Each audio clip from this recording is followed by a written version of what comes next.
tadi, terutama kepada Bapak Pangdam.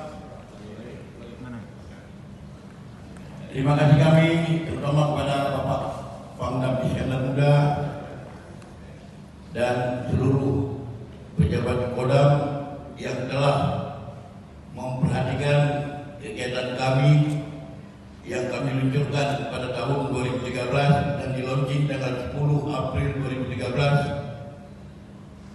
Kegiatan ini diawali dengan Impres nomor 4 tahun 2013 tentang keselamatan jalan, dan atas inovasi Bapak Gubernur DKI waktu itu Joko Widodo memerintahkan kepada Bapak Wakapolri Jenderal Nanang untuk dilaksanakan kegiatan yang bisa menyentuh kepada rakyat langsung, sehingga di Aceh diberi nama dengan kegiatan MUPEPEP.